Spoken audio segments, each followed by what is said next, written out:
Hi, it's Ziba from Fresh New Start today. I am here with Mike, my brother-in-law, who is with AZgardener, and we're doing a little collab video, and I'm going to be asking some questions to him about gardening. So the first question I have is, what actually got you into gardening?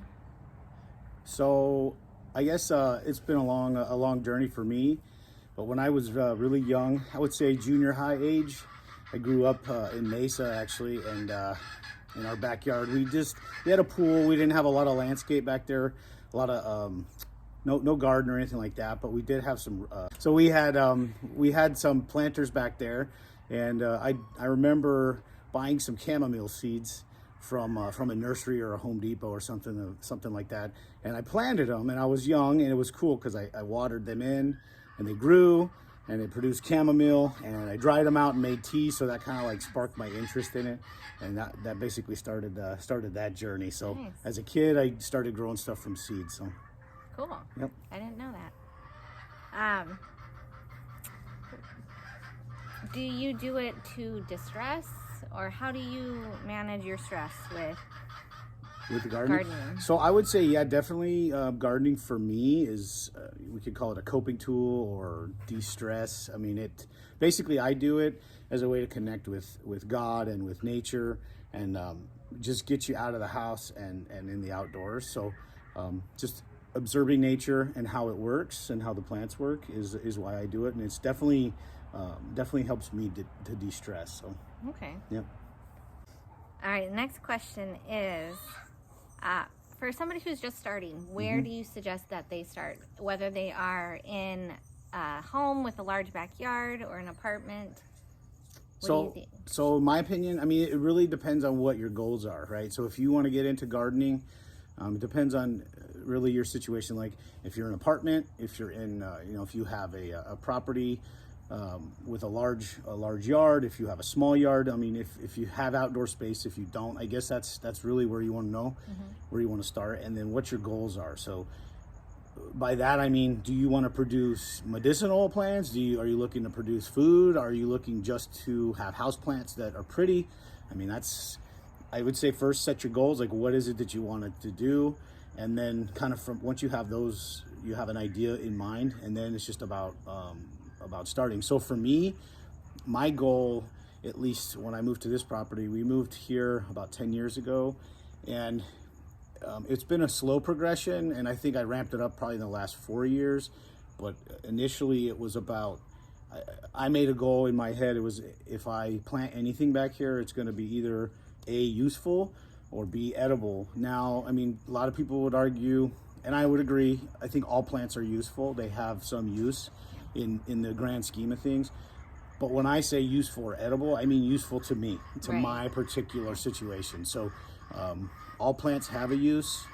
It's just, so it's picking out what the use was for me. So when I say useful, whether it's going to attract pollinators or birds, bees, and if it's medicinal, like for instance, I have some like aloe vera out there, right? And aloe has a lot of good medicinal uses if you have sunburn, or some varieties are edible. And then everything else I have out here is edible. So if it's in my yard, it's either A, useful, or B, edible. My wife plants some other things, and would fall outside of those categories. But for me, my particular goal was useful or edible if I planted it in the yard. So Now, at this property, what did you start with? Did you do more garden bed, vegetables versus trees with the fruit? So what I started with here was, so when we first moved into property, the backyard was a typical Arizona backyard. And you guys know what I mean by typical. If you guys live here in Arizona, it's 99% of the homes out here. You're going to go into the backyard. You're either going to have a huge pool, which we didn't, or you're going to have, the center area. The centerpiece is usually some, a border, a concrete border with some grass. And then the exterior is usually some kind of a crushed granite with trees, right? So trees, maybe some shrubs. So that's typical Arizona backyard. So where I started here is I had that on the east side of my property in the backyard. And then on the west side was pretty bare. So I went ahead and there was a plot of dirt there. So basically I just staked it off and amended the soil there, and I started by planting in ground. Okay. So that's progressed into raised beds over there. I was having a lot of issues with Bermuda grass coming through, so I opted to go with the raised bed approach. Knowing what I know now, though, I think I could have gone a different route and done in ground and controlled the Bermuda, but that's what I did. So I have raised beds over there, and then that kind of led into the idea of, like, you know, why don't we just convert the entire backyard? And we pulled out, I did it a wheelbarrow at a time and one dumpster or one trash load at a time. I hauled out I broke up all the concrete border. I weed torched all my Bermuda, and I covered all the Bermuda up with cardboard, and we brought in a bunch of wood chips. So that was about, I want to say about 4 years ago. And there was also some very large ficus trees, which for me, they weren't useful, right? So they are useful, but for me, they were not useful because there was 3 of them. They were shading out a lot of my yard. And for me, they weren't producing anything useful to me. And they were just going to provide too much shade, and I have other goals in mind. So their cons outweighed the pros. So those came down, and brought in the wood chips, and have been planting basically edible and usefuls back here since in the last 4 years. Nice. Yep. Okay, next question. What are some basic easy plants to grow for first time? So for first time gardener, now if we're talking vegetable garden, I would recommend, you know, simple things you're going to use around the house. So if you're going to use it, plant it like herbs and vegetables.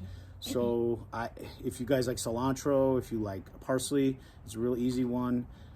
Herbs like basil, those are good starter plants that you can easily directly sow into you know, whether you have a raised bed in ground, or if you just want to start in some pots. You know, if you got, those are simple herbs you guys can start.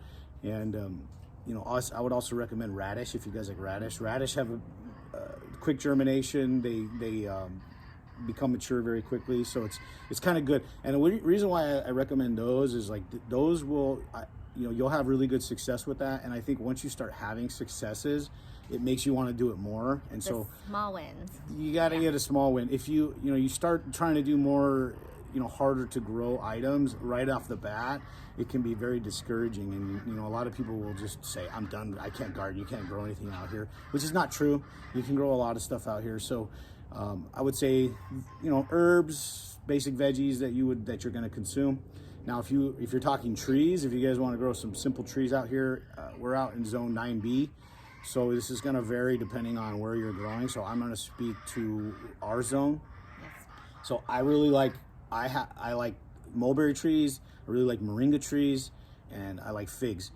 Those 3 varieties grow really well, and you should have very good success. They don't take a whole lot of maintenance, and once established, they don't take a whole lot of water, if any. So I have the only ones out of those 3 that I water are my figs. Those get watered, you know, I usually water them twice a month. The mulberries and the moringas that are established out here right now, I don't water those at all. So nice. Yeah, so those are really good, and you get a big reward so off of those. So basically, moringa has edible leaves, has edible pods. You can see the pod, you know, you can eat it like this. These are bigger than what I like to eat because they get real stringy, but anyway, when they're thinner like this, they're perfect. You can cook them up like green beans, you steam them, and they're not real stringy or anything. The leaves are also edible, and the flowers are edible too. So very useful. They grow fast. They're really good. The moringa basically will produce kind of like a temporary shade structure. So if you're looking to get other plants established, you want to grow like chili peppers and things like that, this is basically a natural shade cloth. So I really recommend those. And this one doesn't get any water. I'm done watering that. Mulberries, edible berries, obviously, and the leaves are actually edible. A lot of people don't know. A lot of people make tea with those. You can stir fry them, you can steam them, you can cook the leaves. And figs, you know, obviously you get the fig, the fruit. So, and you can do a lot of things with the fruit. So those 3 tree varieties I would recommend. If you like citrus, you can grow citrus too. Citrus for me though is, I do grow citrus, it's just a slower grower. So you're not gonna see the rapid growth that you're gonna see with fig, moringa, and and mulberry. I think starting with things that you're going to see good results with right away, like I said, it's that, hey, I got to win. Right. So it's going to keep you motivated to keep doing it. So very good. So you kind of touched on this, but is there any general rule about watering trees versus vegetables? Your vegetable. So or garden plants. Okay, so in garden, I would say, I prefer on my raised beds, I try not to let that soil dry out, because they're a little more sensitive than some of the trees, right? So I would say there's not really a general rule, but for me, I make sure it's not soggy, but doesn't dry out. So I always test the moisture, make sure it's got enough moisture in it. For the trees, there's not going to be a general rule. Okay. So every tree is different. Its watering needs, fertilizing needs are going to be completely different. So I don't want to send out a general rule for that. So like I said, in some trees, you got to water them up front, so you put the work in up front, and you might have to water for a few years. And once established, you can turn the water off, which is awesome, especially out here in the desert. So in your particular yard, what is something that is unusual for here in Arizona? So unusual? That most people don't realize that they can plant here in Arizona. So I would say like a tree off the bat, I would say a lot of people don't know that you can grow guava out here. Guava is a subtropical, and I've been growing guava the last few years now. And I would say it's also a pretty good beginner plant, but it has higher water and fertilizer needs than some of the other varieties. So I would say, go ahead if you want to give it a try. It'll do well, but you're gonna need to protect it. For me, I protected my guava first year summer. I put shade cloth on them because our sun is pretty intense. And then first winter, I actually tarped them off with clear painter's plastic to create kind of like a greenhouse effect, because they can freeze and die back. So a lot of people you'll see they either lose their guavas in the summertime or the winter time. So if you shade cloth it summer and tarp it off first winter, at least the first summer and winter, then that you've really given them kind of a chance to take off. But they are subtropical. They do need more water, and they'll let you know if they need water though. Okay. So, yeah. Very cool. Are there any other advice to beginners on gardening and growing trees in the backyard? So for growing trees? Yeah. Okay, so for growing trees, what I would really highly recommend is to bring in some mulch. Bring the mulch in, because once you start improving your soil, you're gonna see that naturally the plants and the trees are gonna do better. So and especially out here in the desert, the mulch is going to do a lot of things, right? It's going to help keep that water that you're spending or that you're putting in the water, is going to keep it in the ground longer and prevent evaporation. And it also has the benefit of a slow decomposition. Usually it's a fungal type decomposition. When you pull the chips back, you're going to see a lot of fungus and things breaking that down. And then it brings the worms in, and then just it helps the whole cycle. And I have this no-till approach. I really am a believer of it after watching it. So I don't till the ground. The only time I'm ever going to move any of these wood chips, you'll see me do two things. If I'm going to plant a tree, I move it back, or if I want to bury some kitchen scraps in the yard, and that's the only time I move the wood chips. So basically they just stay down, and I'll keep adding layer after layer, and that's it. It's really a very low to almost no maintenance. Okay. So, yep. Because I know before you used to actually compost with a composting bin, and you tumble it and wait for that to decompose and use that. Yep. Do you still use that? So no, actually, I stopped doing that because it was just, to be honest with you, it was more work than I wanted to deal with. So I'm at the point where I'm allowing nature to do the work for me. So we save our kitchen scraps, whether it be coffee grounds or basic paper products, banana peels, any kind of kitchen waste. I just, and I've had some videos on it, but I just basically go around any tree and I move the wood chips back. Sometimes I dig a little hole, sometimes I don't even really disturb the soil at all. Just move the mulch back, lay it down, cover it back up with mulch, and then I forget about it. Because as you water that tree, and this is why I do it around the trees, it's important where you do it. You don't want to do it in the center of the yard where there's not getting any water.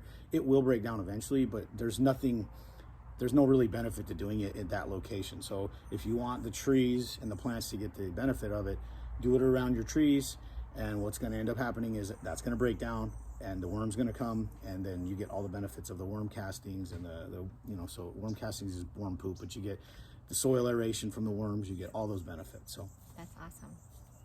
So gardening and mending your backyard has given you that release, that outlet for the craziness of the world, and this is your sanctuary, your zen, your calm. I would definitely say that's true. So this is the place that I like to come.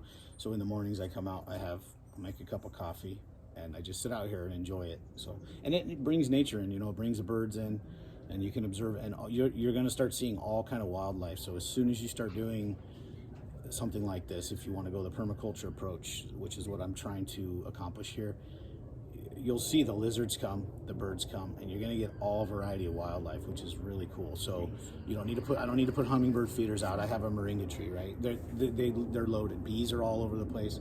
It's really just cool just to observe nature. So very cool. Well, again, this is Mike from AZgardener. You guys can follow him and subscribe to his channel. He has been doing YouTube videos for how long? Maybe a year and a half. Okay. Yeah, something like that. So he's on, and I'm on as well, and we will see you again in the next video. Thanks again. All right. Bye, guys. Bye.